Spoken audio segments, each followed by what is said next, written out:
What's up, military millionaires? I'm your host, David Perret, here with my co-host, the ever fabulous Alex Felice.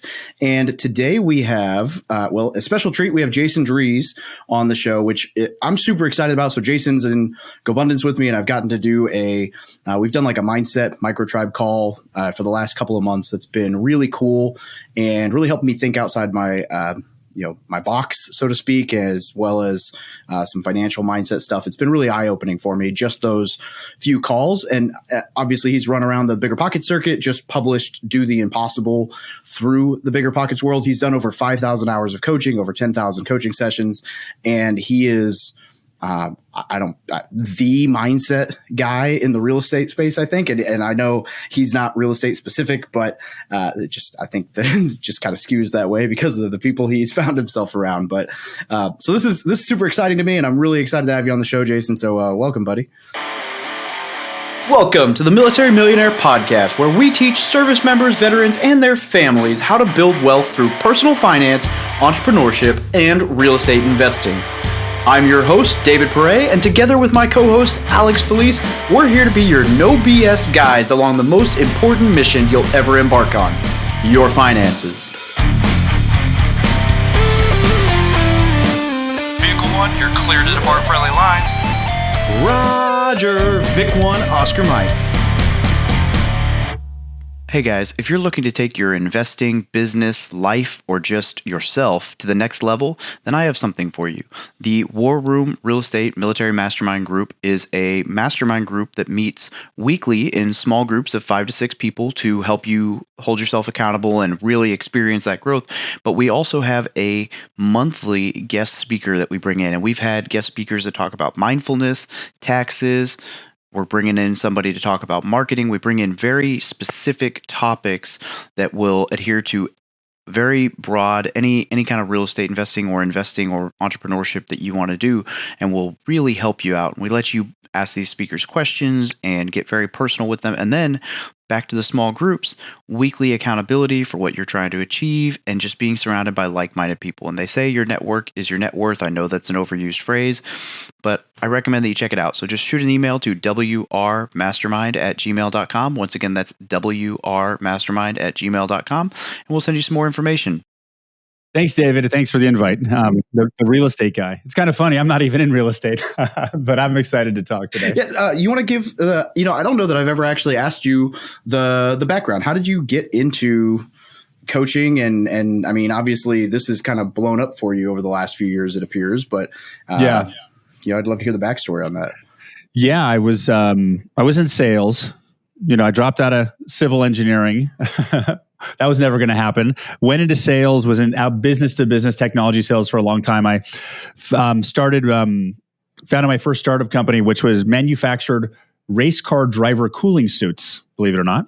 We made these these shirts with bladders in them and stuff like that. And then I was looking to accelerate the business. I hired a Tony Robbins coach. And after hiring a Tony Robbins coach, one day my coach asked me, "Have you ever thought about becoming a coach?" And that day, I remember it clearly, was in 2012. It was like I got struck by lightning. And ever since that day, I knew I was going to become a coach. That's fascinating. That was just like that. You never thought about it, and then you thought about it, and it worked. Yeah, it was like struck by lightning. I said, I know I'm going to be a coach. I didn't know how. I started going that direction, and literally 6 months later, I was invited into the Tony Robbins coach training program. It's funny how the world works like that. It's also funny that's what happened. You're just lucky. Lucky? I don't know. It wasn't easy getting here, right? There was now from there to here was hard, right? Probably the hardest thing I've ever done. I had people telling me, "You're crazy. Why are you leaving a good paying tech sales job? Why are you doing this?" And I realized that literally in 2014, we were on food assistance from the state. We had two boys under age 4. My wife comes home from the grocery store saying her card was declined and somebody bought us groceries, and I realized, and I was pressure from everybody to get a job. And I tried to get a job, but it wasn't really landing them at that time. I didn't want one, but I realized if I had given up on becoming a coach, I would be lowering my standard for the rest of my life. But more importantly, I would be lowering the standard for my 2 young boys for their entire life. So I knew that I was supposed to call on this path because I knew that I had more potential that I was supposed to be playing life at. And being in a sales job was not bringing that out. The coaching was bringing it out. So I knew I had no choice but to go that way. How do you tell somebody that thinks that they're supposed to do something, but it's obviously scary, and you have a lot of short and midterm responsibilities, and the whole world's going to call you crazy? I've been somewhat successful at finding my own way, but not as successful as I know that I could be. And there's things that I maybe not avoid, but it's scary. And I also know that here in hindsight, it's very easy to seem convicted, but at the time it must have been a very difficult sort of path. It was extremely difficult. So can you expand on that a little more? Yeah. On what to tell somebody else? Is that what your question is? Or the path? Yeah. How do you know that you're right and everybody else in your social group that's telling you to do something else is wrong? That's not an easy way to go. It's not. And we have two primary sources of information as a human being. We get thinking and we get knowing, right? Thinking and knowing. One of these is socially conditioned because your brain is literally a computer that catalogs everything that's put into it now, and you end up living your life moving forward based on the past. That's one of the challenges. But there's also that calling inside you. Some of us hear it more loudly than other people do. But the fact is, we were all born to be great. We're conditioned to be average. And we're wired to avoid pain, right? So it's like this weird combination. But that's the journey of being a human, right? Is growth and expansion. And it really just comes down to if you go forward 20 years, 30 years, 40 years, and you don't give it all you got, how are you going to feel? Right? So everybody has to tackle that journey themselves, because literally every person, the way I like to think about this is everybody is climbing their own mountain, right? You're climbing a mountain, right? Here's a mountain. And you're driving, and I'm climbing the Jason mountain, and you're climbing the Alexander mountain, and David's climbing the David mountain. And we're all giving each other advice, but we're all on different mountains. Then you've got the bottom of the mountains, right? Where everybody's average is hanging out. Why are you going up there? You could fall, right? So you get the collective is average. If you're average, your life is going to suck, right? But if you're average, there are TV shows to show you you're average. There are medications. There's special pills to make you feel better. But there isn't the support to being great. Greatness is like a choice. Like, are you going to play at your full potential, or are you going to be average? And to do that, you have to conquer all the fears about climbing that mountain. And no one is going to notice you're climbing that mountain when you're at the bottom. And it may take years and years, and people will be like, what are you doing up there? You stop wasting your time. You've been on that side of the mountain for like 2 years. What are you doing? Come down here. But you're like, I know I'm supposed to be up there. Because then when you get to the top, the other person's far away, right? Because the next mountain's way over here. So it's hard to see the other people climbing the mountain, but we all have that potential in us. I like that analogy, and I like that you mentioned the 40 years from now, what are you going to regret? So when I was a recruiter for the military, people are always this, that, the other, and family members are always trying to tell their kids not to go in the military, and there's all this pressure. And that was actually one of the ways that I used to frame it for them. I was like, well, look, man, as you're thinking through this, just 30 years from now, are you going to regret joining, or are you going to regret never trying? And, whichever one of those you think is going to be the one that you regret more, well, there's your answer. So it's a cool way to think through it. It is. And I was actually on a team call with my coaches a couple hours ago, and I was talking to them that, right now life's pretty intense for me. The business is growing. Besides business, I have 4 boys under age 11 and 11, 9, 6, and 4, and they're awesome, and I love them. And it's a lot at home. At the same time, the business is growing. We're close to 30. We went from 1 employee to 30 employees in 18 months. I've got a live event next week. I'm writing my second book right now. I'm managing the team and all this stuff at the same time. It's overwhelming. And I was talking to my team, and I was like, it's completely and totally overwhelming right now what I'm doing. To the point where I stop and I just breathe. Just so intense. Would I want to do anything else? No. Because what I've discovered is that the satisfaction of knowing that I'm playing at my absolute potential is far more satisfying than any reward, any money. It's the most satisfying thing in life. And the thing is, the only person who will understand that is me. It's the only person will know what it's like to be me is me. So that's really the most satisfying thing. And once I tasted that, that's what matters to me. Do I give it all I've got? It's inherently like a lonely road because it's you. Like you said, it's like when you do what's right for you. Everybody's path is different. The only true guidance you get is from yourself. And your guidance may completely contradict social conditioning and what everyone else says to do. So really the biggest obstacle to following your own path is everything that you've been conditioned to believe is true.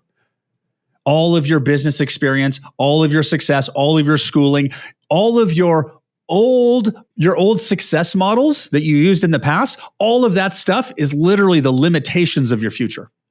That's super cool.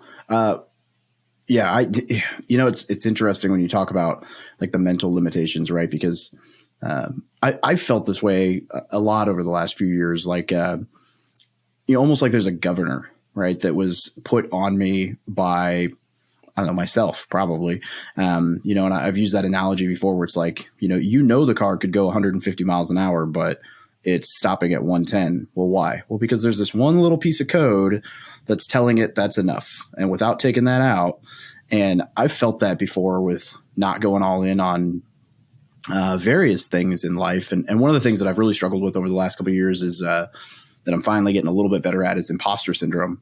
And man, that has held me back so much, just sitting around going, oh, nobody's gonna read this. Who's gonna care if I talk about this or say this thing. And it's funny when you look back on some of those things, you're like, wow, why did I let that little fear or little inhibition stop me from doing this so much sooner? Would you like me to turn around imposter syndrome for you for the rest of your life right now in this moment, David?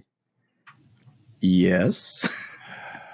Imposter syndrome basically means your success that you've created in life has outgrown and outpaced your identity of yourself. So imposter syndrome is a fantastic thing. Definitely Okay, never you're breaking thought my about it brain that right way. now. It is true, right? Like I've created more success than I think I should have. That means that's good, right? That's a good thing. Now, let's let my identity catch up. But then we all have that. Like literally the biggest obstacle, and I'm really starting to explore this idea of like when you start living your life. Because so many, like not good enough is the core human condition. And everyone has to deal with it. And some people will go their whole lives, but there's no neutralizing or solving not good enough. It's just a part of you. It's just the way it is. And we all like come into our own, like, and we all end up shut down. Like you said that you live kind of shut down for a long time. I remember when I was in 8th grade, graduated junior high, I got my yearbook and I'm like, okay, this is cool. I'm going to high school, because in my high school, junior high was 6, 7, 8. And then everybody was signing my yearbook and I get home, I start reading my yearbook and everybody says, you're weird. Jason, you're weird. You're strange. And I was like, wait a second. I'm being me. I'm having fun. How am I possibly weird? And I realized in that moment, the way I was being was not getting the response I wanted out of other people. So starting in high school, I started shutting down who I am. And I started adapting my behavior to get people to respond to me in a different way. And that was literally in 1990, 89, 90. And I would say I probably didn't come out of that till literally 2013, literally 10 years ago. Because so many of us are living our lives in self-judgment and resistance. Like your life doesn't begin until you stop judging the vehicle that you're in, the vessel. When you get to self-acceptance, then life starts to begin. How much do you consider yourself rebellious in nature? Extremely. A ton. I'm a mismatcher. Yeah. So I'm resonating with this, and I feel like I'm a deeply rebellious person. So I feel like I identify with a lot of these, like a lot of what you're saying. And I'm wondering now if it sort of takes some of that. And I wonder how much of that is like, it affects people, some more than others. Some people are more naturally inclined to be like, okay, I'm right, everybody else is wrong, and I can be me, and you don't have to like it, and the world will work out for me because of that early. And then some people have to force it more. Well, we all have different personality styles. Like from a coaching perspective, the most commonly one I've seen in coaching is called disc profiles. And if I look at disc profiles, one of my traits is I'm a high I disc profile. High I's talk a lot It also makes me read emotion on people really easily, but it also makes me want everybody to like me. Like I just want, no matter how much self-acceptance I do, I still want people to like me. At the same time, one of my values is independence. So I strive to do it my own way. But at the same time, I want people to like me. And everybody has a unique personality style they're operating from, which is their greatest strength and their greatest handicap at the same time. I'm so glad you said that. David, do you know the disc profile? I know the disc profile well enough to. Which one you're am a I? high D. You're probably like a 100 million D, and then like a, I don't know, 70 or 80 I. So D is like the drive, like the Driver. the go whatever. John's a super high D, so that type of personality. I am very similar, it sounds like, to Jason, which is a super high I, and then I'm probably like a 60, 70 D, and none of the others. Yeah, none of the others. They're in the toilet for me. Yeah. And it's cool to hear you say that, because that is something like Alex calls me out on it every now and then. And I think it is because of the personality difference, because Alex sees it and he's like, dude, why do you care? And it's like, I'm trying not to care. I'm trying so hard not to care, but it's there. Like, no matter what, like there is still this piece of me that cares, like I want people to like me. And it's a weird thing to try to battle, to be like, nope, don't care about that opinion, but I really do. I just... But coupled with that is your ability to read people. I play this game with David where I tease him, and then he explains himself to why he did the thing that I'm teasing about, and then I win. Yeah. But he also can always win you over anytime he wants to. Because high D, because I'm actually high D, high I, but high Ds are like freight trains, right? But high Is are like, they're literally wired into the emotions of other people, so they can win over anybody. How much do you said you use this in coaching? Like, do you find it valuable do you think other people should use these personality tests? I find myself coming back to them more and more as the years goes by.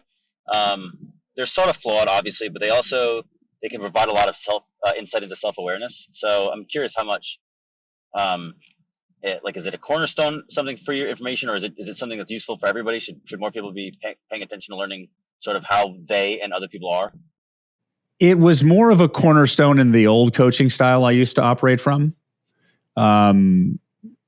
because I didn't know how to shape reality like I do now, which is above personality.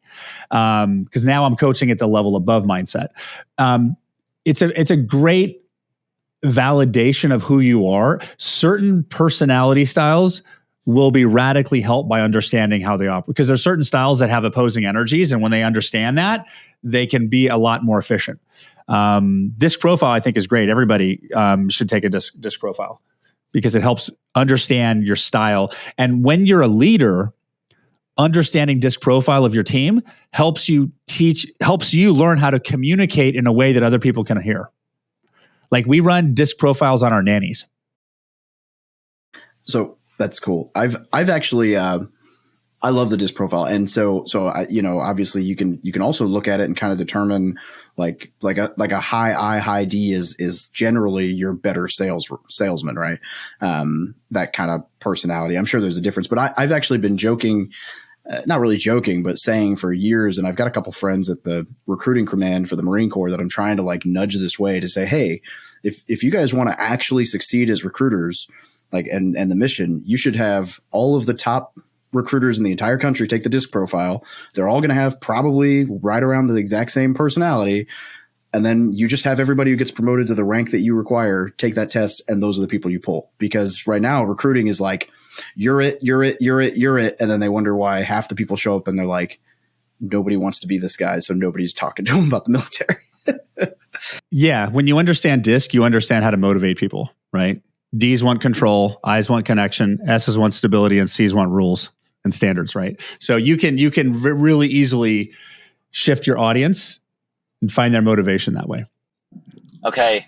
I don't want rules. I know that more than anything in the whole world. I don't want any rules. I want to break rules as soon as I see them. Yeah. Just putting that out there. Yes. My C is also basically negative. My life is chaos because of the lack of that. So I have people on my team that are high there to balance my EA, who like is my savior in my life. She's the opposite of me. So she helps manage because I can't keep track of shit. Excuse me. Same. My EA, ironically, I don't say we butt heads, but like personality wise, there's a little bit of, I think because of that, like she is a very high SC, and sometimes that I'm like, how do I like it? Yeah, I have to like remind myself, like, okay, just exactly what needs to happen, outlaid. We're good. Can I go back real quick? So you said something about now you're coaching at the level above mindset. And I'm curious what that level is. I don't know that I've ever heard anyone articulate that before. It is the level above mindset. Life is changing, right? Life is changing. Like our society is changing, but life itself is different than it was 5 years ago, 10 years ago. Like, have you noticed now that personal growth is no longer optional, right? I remember like in the 90s, you could ignore your personal growth for 5 years and just stuff it in the closet, right? But now it's not. Personal growth is like there. And this process I discovered on how to coach above that level started about 5 to 7 years ago. But the simple way to describe it is, let's just imagine I was creating a diagram here. I'm going to give you a simple diagram. So for example, let's say we've got a small circle that says action, right? As human beings, when we want something, we know we need to take an action. Action will get us what we want. Now, if we know what the action is, it works. But what happens if we're not getting what we want? The action's not working. We need to think about it differently. So we have one circle here. Now let's have a bigger circle around that. Well, the bigger circle, we'll call that mindset, right? So action and mindset. So the actions you take are based on the mindset, right? Your mind, right? It controls your hands. So your mindset determines the ideas, the thoughts, the experience, the strategies that you were able to execute. Now, if you are trying to do something you haven't done before, I'm trying to get a second income, I'm trying to buy a property, I'm trying to raise money, I haven't done it before, I don't know how. That is beyond your mindset. You don't know what the strategy is. And a lot of times we start copying other people's strategies and things like that. What I've noticed though, is that life responds to us. Right? Have you ever noticed life responds to you? There's times when life goes great and you can't lose. And there's times that life sucks and you can't win. I've discovered what I believe is how life responds to you. And if we kind of regress back to 7th grade science class, we're all made of atoms, which is pure energy, which is 99.999% free space, right? It's not even solid, which is really hard to comprehend. We know we're pure energy. So does it make sense that this being of person of pure energy that is interacting with this reality that's also pure energy responds to them? Does that make sense? Well, sure, right? And then we call it law of attraction. Yes. Am I talking about law of attraction? Yes. But I don't use law of attraction because when I hear law of attraction, I think about meditating in the front yard and waiting for the Amazon truck to show up, right? But that's not how life works. It's a full process. So what I discovered is like, you've got action, you've got mindset. And before I started to access this level above that, that's the only way I could coach. Well, if the action wasn't working, you need to find an off-market deal. Okay, well, how are you going to find one? Well, you're like, I could knock on doors and cold call. Well, okay, well then go cold call. The client would say, I don't like cold calling. And I'd say, why not? And they'd say, because I don't like rejection. And then I would say, well, what kind of man are you going to be if you don't cold call, right? So I would force negative leverage I'd use negative leverage to force misaligned action, right? Because that resistance to cold calling is an intuitive resistance to that. It's misalignment, right? So what I discovered is that we've got action, we've got mindset. There's another circle around it, which I call frame. Frame is the frequency of you. And I know I'm jumping around, but I'll loop it together here. So the frequency of you determines your thoughts. Like we've had times when you're in a happy mood and you have happy thoughts, and sad moods and you have sad thoughts, right? So the frequency of you as a being determines the thoughts you have, which determines the actions you take. What I've also discovered is the frequency of you is how life responds to you. So to get what you want, all you have to do is align your frame with the frequency of you. And what happened is that our brains think that action creates your reality. But what it's actually backwards. Your reality creates your action. So the old coaching model, when I didn't have access to frame, I would coach people on mindset and action over and over again, just force action. Now what I do is I literally ignore action and move the client into a frame that's aligned with what they want, because as soon as the frame is aligned, it creates an aligned mindset that generates the right strategy, that generates the right action. It's automatic. It's like a chain link, because the law of attraction literally is the frequency of you, as the vibrational frequency of you as a human being determines the thoughts you're having, and that determines the ideas and the strategies and the actions you'll take. Is this sort of a really elaborate way of saying, I don't mean to oversimplify it. I'm just trying to make sure I'm on the right track. Is this sort of like saying, if you do what you love, you'll never work a day in your life, sort of thing? Well, that's a little bit different, because doing what you love is following your internal guidance, and a lot of us are following our mental guidance too. But not working a day of life is being in alignment with what you're doing.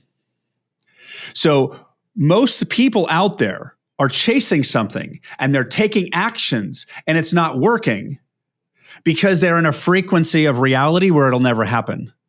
So they're trying to solve with action the mismatched reality. So instead of trying to force misaligned action, what you need to do is shift into a frame that's aligned, and then it happens automatically.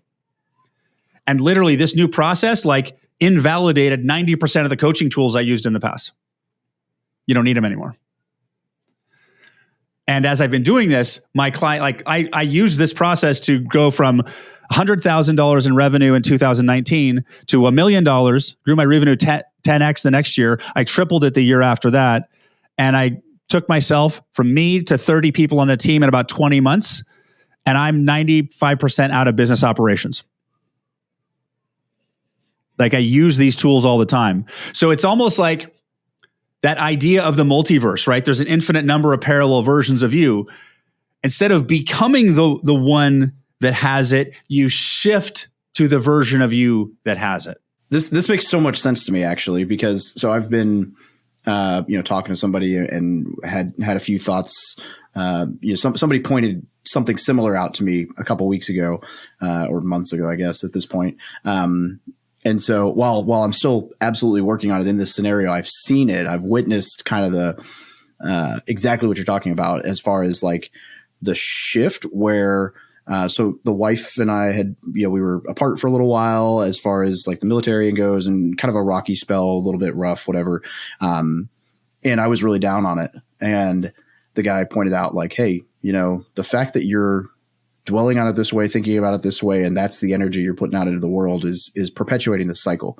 And so challenged me to hey, you're going to think positively. You're going to get rid of the, all the things you hear, but he said it in a different way. And I have noticed a distinct difference week by week. If it's if I'm in a funk, everything struggles. And if I'm not, it's so much easier and everything goes so much smoother. And I'm not necessarily doing anything different. It's just, it is that easy. And I'll give you an example. And the process of shifting to an aligned frame, I call frame shifting, is what I call it. And I'll give you an example of what I actually call reverse frame shifting. We do it all the time. You're driving in your car, you hear a song from when you were 22 years old, you remember what a butthead you were to your somebody back then, and you feel bad, right? And literally you're using your focus to focus yourself on a lower frequency version of yourself, and you feel heavier and feel worse. That's like a reverse frame shift. What I'm showing people how to do is to focus into a version of you haven't become yet. And with your focus and literally a minute exercise, you align with that version of you. Can I have the exercise, please? Yes. Yes. Yeah. I share it all the time. So what's a growth area for you, Alex, right now in business? Is there an area in your life where you're stuck? I sort of want to be a full-time camera guy and not into real estate anymore. I love it so much, more than anything. So, and David and I, we can have a conversation on the side. It's what are you doing going into photography? Real estate's where the money's at, right? So on the outside, that's what we see. But what we can't see is the intuitive guidance that Alex getting. He's there's an excitement there. Excitement means go that direction. When I decided to become a coach, it was exciting. And why would you quit your $150,000 a year job to go get a job that pays you 30, right? But what we don't realize is that when you follow your unique path, money will show up. It doesn't matter what you do, right? And as a coach, I make way more than I ever did in sales. So let's frame shift into more, because I'm gonna jumping a little bit ahead here, Alex, but I'm guessing that like you like being a camera guy. It's exciting. You're not sure how you're going to make the money because the real estate makes the money, but there's an exciting path for you. Is that somewhat accurate? Yeah. Yeah. Okay. Much, yeah. So let's do a frame shift exercise. So the way you do a frame shift is like, can you get a sense? And what I mean by sense is we're at a stoplight, you're looking straight ahead and that person's looking at you, but you're not looking at them, right? We've all had that. We're not using one of our 5 senses, but you can sense the presence, right? Okay, that's what we're sensing. So can you, Alex, get a sense of a version of you anytime in the future who understands what I'm talking about in frame shifting at a greater depth than you do now? Yeah, I think so. I know what camera version of me looks like. I'm pretty sure. Okay, you're jumping ahead. So, but just can you get a sense? Okay, so sorry. Get a sense. It's okay. It's okay. It's a new tool. So can you get a sense of a version of you in the future, tomorrow, a year from now, 10 years, whichever one? Can you get a sense of a version of you in the future who understands frame shifting, what I'm talking about, more than you do now? Yes. Okay. Can you get a sense of a version of you in the future who understands frame shifting so well that if you wanted to, you could talk about it on a podcast and teach people how to do it? I think so, okay. Yeah. Now, where is that frame in relation to you physically? Is it front, back, up and down? Sense it. Where is it? It's over there. Okay, to your right. Behind me and to the right. Okay. Now, can you sense its presence of that frame, even though you're looking at me on the camera? Okay. Yes. Keep your attention on it. Okay. And as a side note, for everybody's different. Me, it's in the front left. Some people it's up, down. Now, let's just stack on it a little bit more. Okay. Can you get a sense of a version of you in the future who makes more money than you ever thought you could being a camera guy? Yes. Is that a yes? Can you get a sense of a version of you that loves what you're doing, and real estate is just optional if you want to? Easily, yes. Okay. Can you get a sense of a version of you that knows how to make that transition in the funnest, easiest, most profitable way ever? Yes. Okay. Now just keep your attention on that frame. We're going to go like 20 seconds here. Keep your attention on that frame. At this point, what that frame is irrelevant. You already said it. So you just keep your attention on the presence of it. Let's go another 5 seconds. So Alex, how are you feeling now? Motivated. What else? How does your body feel? I feel focused. Excited. Excited. Do you feel heavier or lighter? I feel like I'm about to. I feel like I'm going to go run. Okay, awesome, good. Do you have any new thoughts on making that transition? I feel like I'm just scared. Okay. I don't see I know like what it. I think I know what it looks like. I just don't know what it looks like tomorrow. And so I'm sort of like, okay. Sure. Okay. So first of all, the way you validate a frame shift is there's three indicators. So when you shift frames, there's a change in emotion, there's a change in confidence or certainty, and there's a change in feeling in your body. So I heard you said more focused, excited. So there was an increase in positive emotion. Your certainty increased, right? You've probably felt 100% certain. Your doubt decreased. Now, you didn't know what to do, but you were focused anyway. And then you felt running, like you want to go run, which is energized and full of energy, which is not heavy and sluggish. So let's just note right here, we shifted you into the frequency of the version of you that knows, that can do that. That's part of the equation. The second equation is following the process of life after you shift. Because the first thing that happened, and this is a fantastic example, we shifted you to an aligned frame, and the first thing that comes up is like fear. Right? Did you notice that? This is actually an amazing example, because that's the next thing you need to integrate and process to move along your path, whatever that fear is.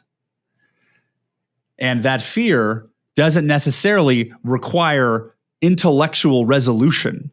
Literally, you just need to feel it and sit with it. And if you sit with it and breathe, it'll probably neutralize in a minute or so. So, and as we start to follow this path, I call this path your knowing, right? Following your knowing. Like David and I can clearly see that you're supposed to be a camera guy. We don't know what, but when you see him talk, like, don't you see it, David? He shifts, right? It's like there's a passion there. We know, we don't know where, we don't know what, but we know.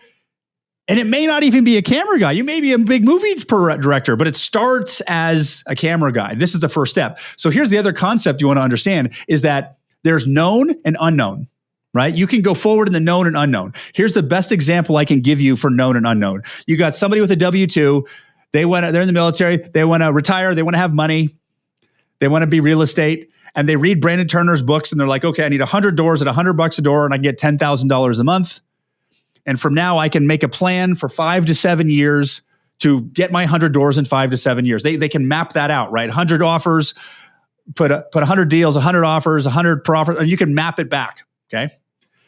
At the same time, that military guy knows that he could get in one deal in 5 months that could do the same thing, but he doesn't know how, right? So the way you do impossible things is by blazing into the unknown. Most people live their lives in the known. So right now, this path for you, Alex, going that camera, it's totally unknown. It's totally going to stretch you, and it's going to be the most satisfying thing you've ever known as you start to climb your mountain. And here's the kicker, though. Your intuition's going to give it to you one step at a time. You try to do 12 months plan out, that your brain kicks in. It's not, you don't want that plan. You want so here, let me ask you this question. Alex, what's the most exciting step you could take anytime in the next week to make major progress towards being a camera guy? Film more. Turn the camera on. Turn the camera on. How fast did that answer pop up? Was it like instant? Yeah, instant. Yeah. That's an intuitive answer, right? Boom. Boom. So start doing that. So this is not next week become a camera guy. This is the journey of becoming a camera guy. That's how you follow your own unique path. As you start to trug up your mountain up there. That's a great example. But the frame shifting gets you to alignment, and you're going to have to integrate all the stuff that comes up along the way. I've had clients who were making 7 figures in business and their business stopped growing. And everything was functioning properly, the team, marketing, everything. And then after like 6 months of coaching, the thing that was holding them back was their relationship with themselves. Because as an energetic being, what you have in life is the frequency of you today. If you want to have more money than you have now, that's a higher frequency financially. So the version of you that has a higher frequency financially is up here. You have to do the work to integrate from here to here. And the work that comes up along the way doesn't always make sense to our brain, but it's just what comes up. And it's usually fears and doubts, past stories. This is by far the best therapy session I've ever had. Love to hear it. Love to hear I it. just want to go on record saying that there are people on this podcast who have told Alex that he's got what it takes to be a fucking awesome camera guy. So I when you were like, yeah, you and I see it, I was like, yep, seen it. But that decision to lean in is terrifying because you're leaving the safety of being average.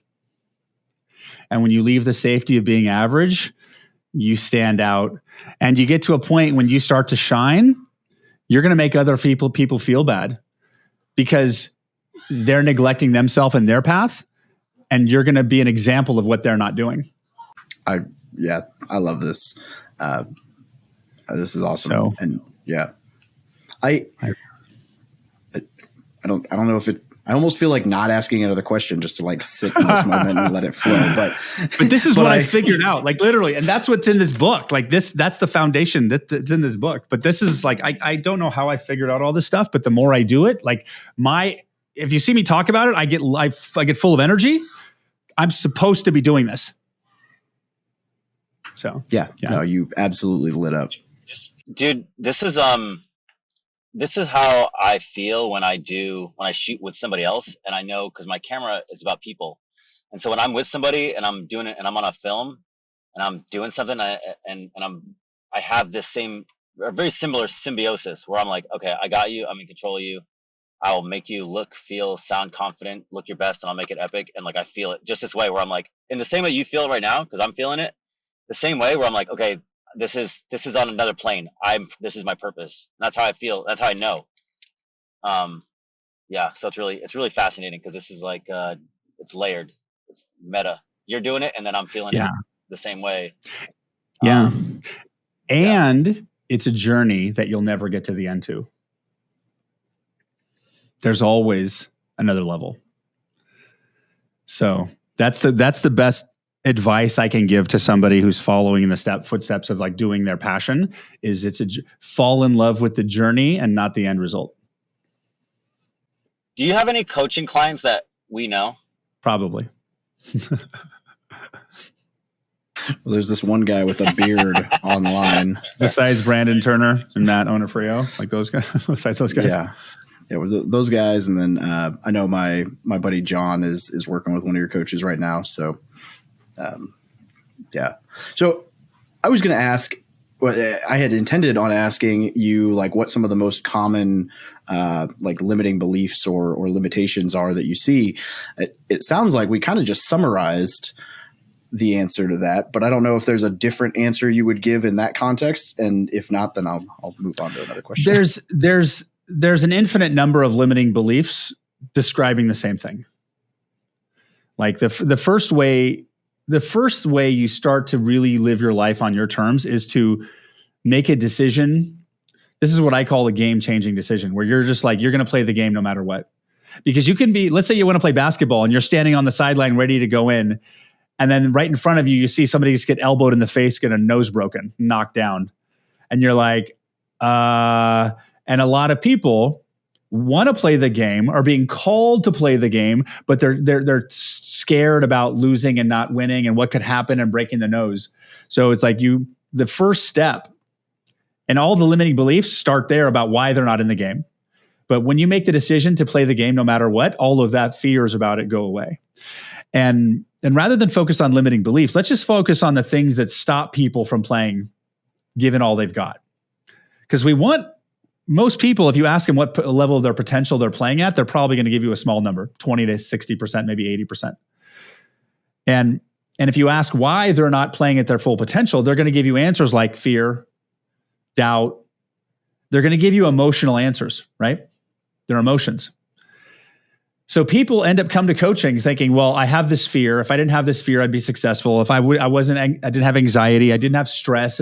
And the human mind ends up thinking that the emotion is the reason we're not getting what we want and we're not playing at the level we want.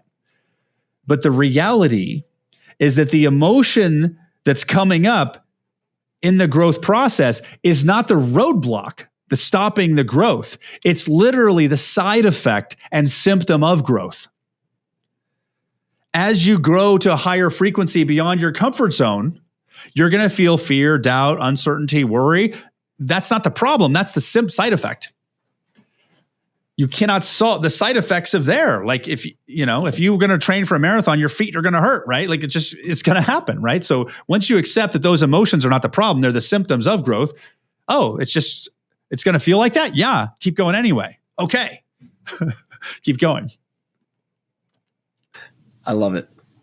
So I want to be respectful of your time. So there is something that I wanted to touch on at least somewhat before so I know you're writing another book and you have a financial mindset event going on in a week and a half, 2 weeks, which I'm really bummed about the date you chose because I was going to go, but it conflicts with my own event locally. I guess it doesn't make sense to no-show something you're hosting. Maybe next year for sure. But I've gotten to do some of the financial mindset exercises that you've put forth in the GoBundance group. Could you kind of? I guess I'm gonna give you. We don't ever let anyone plug, but I would like you to plug. I don't even know if this should come out before the event. But if you could just give an overview of kind of like what like the financial mindset concept and the event and kind of what that looks like for the listeners, because I think that's something that's the idea of a thermostat's really cool. Yeah, like the amount of money that you have in your life is based on the financial frequency of life you're living in. So if you want to make more money, you need to start living in a different financial frequency of life. The decision, the first step to making more money is as simple as the decision to make more money. I was talking to a realtor at a talk I did a couple weeks ago. He's like, I want to go from one house. It was an investor. I want to go from one property a year to 10 properties a year. And he asked me, how do I do that? And I said, learn how. And he said, I got to learn how. I'm like, yeah, that's how. Yeah. So if you want to make more money, here's the secret on how to make more money. Learn how to make more money. Like literally, it's that simple. We learn stuff all the time. We learn new phones, new apps, like all the time we're learning new things. But when it comes to learning learning how to make money, well, you don't want to go look for jobs because you feel like shit in the job process. We're not treated well in the job process. So who wants to go through that again? So most people end up living their life accepting the least amount of money that they'll tolerate doing what they want. But we're capable of so much more. Our entire society is built on financial scarcity, like spending and savings and all of that all comes from people not living in a frequency of financial abundance. And the thing you also need to understand is money is a process. You guys know, right? It's a process. You don't just say, I'm going to go make more money. It's a process. And right now, all of us are in the process to making more money. But just because we don't see the end part of it doesn't mean we're not in the process. So the way you make more money is making a decision to make more money. Because if you're on this planet at this time, you're going to be spending 5 days a week making money anyway. You may as well put in an extra hour or two a day to figure out how to make more money. Because it's not that hard. And it's a trial and error. I've had like 5 companies. I've been sued in business. Like I read Rich Dad, Poor Dad 17 years ago. And it took me 16 years to create the money I wanted. But it's a journey of process. And where most people don't understand is that the financial growth journey is intimately tied into personal growth. So if you're resisting the personal growth, you'll never get the money. It's wrapped in there. That's my new book in 2 to 3 minutes. When do you think that one's going to come out? He asks, knowing that the moment you finish writing a book, it takes like another year. No, we're not going through a publisher that takes a year. We're going to self-publish it.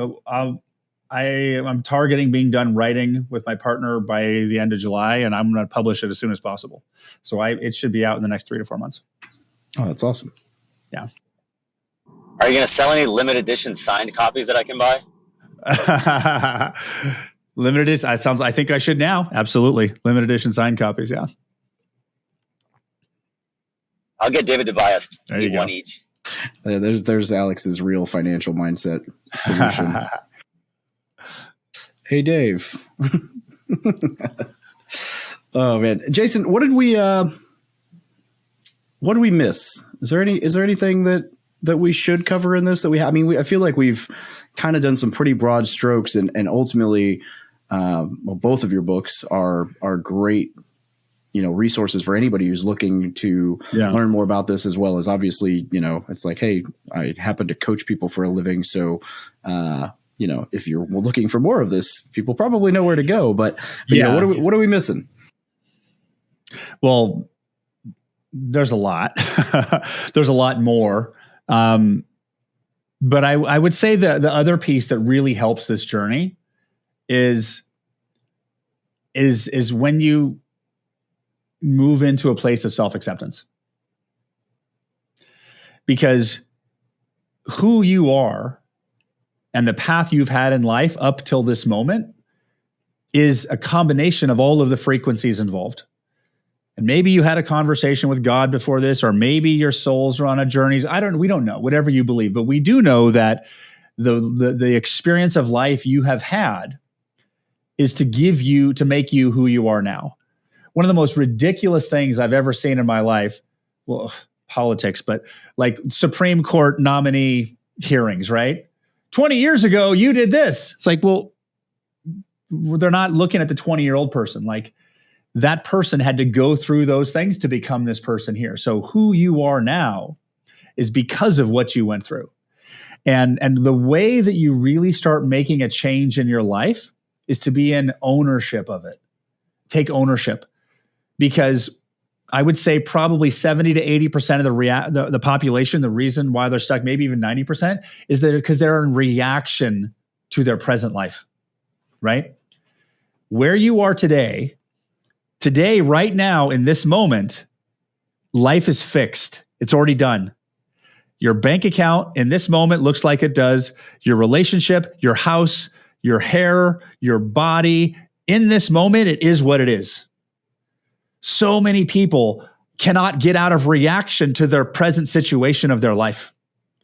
And they're waking up every day having a reaction to the bank account or the relationship or the body or the house or whatever they don't like. And then they start taking action from a place of reaction.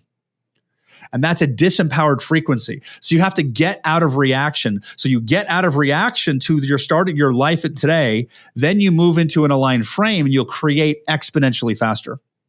Because your life in this moment is not an indicator of the future. It's a result of the past. And that's where most people because if you're going to go anywhere and you're going to use your phone into Google Maps, you have to put a starting point on there. Most people are in denial or resistance to the starting point, so they can never get an accurate path going. So your life, what it is right now, is fixed. Accept it, then decide what you're going to do next. Like right there, that's probably one of those powerful tools I can give people. It's like, it is what it is. You can be mad, whatever, and be mad and be sad and process that emotion of anger or sadness or frustration. And when you're done processing it all, then align with what you want and take the action. I can't think of what book it was where I read this, but there was a book and they used what I would consider kind of an extreme example, but to illustrate kind of the same idea of just owning it. And it was Tiger Woods. And the example was when everything went south for Tiger Woods with the, affairs and everything, his golf game tanked for, 5, 6, 10 years, whatever. And the guy's point was essentially that he, when that happened, he played the denial game, the blame game, all these other things, and it spiraled out of control. And the guy's argument was essentially like, had he just owned it, said, yes, I messed up. This is what happened. This is who I am. The golf game would have stayed. He would have stayed focused and whatever. And the analogy, it kind of comes full circle. Like when he did get back in the golf circuit was when he everything was finalized. It was out in the open and he was like, yep, this is me. This is what happened. And that's a kind of an extreme example, but it kind of brings it home to me where it's like, yeah, that's, everybody makes mistakes. Everybody does, but if you're trying to hide from it or lie to yourself about it, as Alex, that's a phrase that I've heard from Alex recently about something that I need to work on for myself. But, it's, how are you ever going to solve the problem or move on?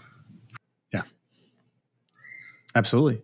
Like it's not easy being in the public spotlight like that. It's hard, Yeah.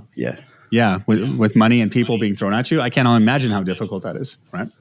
Yeah, but that's how much time he needed to fully process. That was his process of processing. There's no right, there's no wrong, because truth is all relative to perspective, right? If you look at a cylinder from one direction, it'll look round. If you look from another direction, it'll look square or rectangular, right? So there's just different levels of contrast. And every one of us is an infinite being on this energetic plane, having our own experience. And if you want to dial into and focus on the experience other people are having as your experience, we'll go right ahead. I choose to actually stay in my own experience. So when stuff happens in the world, the economy doesn't dictate my success. My frequency does. I don't know. I love this stuff. I love all of it. So this has been phenomenal. And, you did not disappoint. And I really appreciate you joining us here on the show. I don't know, Alex, did you have any parting questions or comments you would like to throw to the world? Dude, I'm sort of in shock still, so I really apologize. I'm really internalizing everything we talked about. It's sort of weird. We've spent a lot of time talking about mindset over the last few years on this show.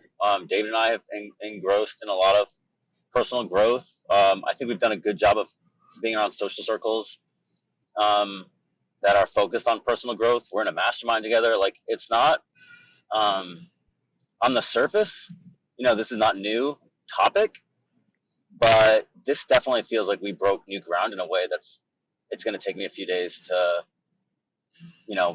articulate. So yeah, I don't know what to say, but I'm definitely feeling something new. Nice. Which I'm grateful for. Very grateful for. Happy to hear that. That's awesome. That's a great place to be. And what if this is just the starting point? Yeah, I tell people sometimes when they, I'm 38. I look much younger, thankfully. But I tell people, I'm like, I was sort of like a lot of people, especially Americans, sort of living month to month, working week to week on a job that I didn't really like, with no plan for the future, and was not investing in my self growth at all. And it wasn't until about 30 that I say that I kind of pulled my head out of my ass. And so that's when I feel like my life really started. And so I'm basically 8, as far as I'm concerned. Right? I'm 8 years old. And so sometimes too, you get into these modes where even self growth becomes so habitual that I don't know, it feels right now like I told you earlier, like I'm going through a transformative moment in life now, and then you have these kind of discussions and insights. So it feels like there's a lot of life. It feels like right now, like there's a real lot of life ahead, and which is makes me very optimistic. I love it. And Alex, I appreciate you being the guinea pig on the show for a change. It's I say a change. We participate equally, but Jason, this has been. If we're talking about me, I'm very happy. Oh man, Jason, this has been awesome. Thank you so much for joining us today. And I obviously need to give you the opportunity to plug where people can reach out to you if they'd like more information. Yeah, well, thank you for the invitation to be here. I think the first thing you do, the number one way to get more information is this book. There's also an Audible as well, but this is the foundation of what I'm talking about. And the more times you read this, the deeper your integration of it actually goes. I've had clients who've like been in my content and reviewed it from a year ago, and then literally they just had a brand new breakthrough on it because it's really high frequency content. So you can absorb as much as you can this time, but reviewing it helps. And if you're interested more, you can follow me on Instagram. I do Jason Drees coaching. I put a lot of free content out there, and then we do live events, and I also have one-on-one coaching. But the number one way to really start to integrate this into your life is to get a one-on-one coach. That's the number one way. A one-on-one coach would talk to you a few times a month, help give you input, guidance, help you understand these processes and tools. And it really will just help you on that journey of your path to greatness and your path to financial freedom and abundance. It's the best way to do it. Hire a coach. Yep. I agree. That's awesome. Well, there's one thing that I meant to do this episode. I told myself I was going to do it. So if you're still listening, go leave us a 5-star review and tell us something awesome that you got out of the show. Because I don't think I've actually asked for or talked about reviews once in like the last 70 episodes. So I should probably do a better job of saying, hey, we'd really appreciate a review online so that people know that the podcast is doing as well as it is. And we deserve Definitely. it. Thank you for listening to another episode about my journey from military to millionaire. If you liked it, be sure to visit FromMilitaryToMillionaire.com/podcast to subscribe to future podcasts. While you're there, we'd love for you to rate the show, give us a review on iTunes. Now get out there and take action.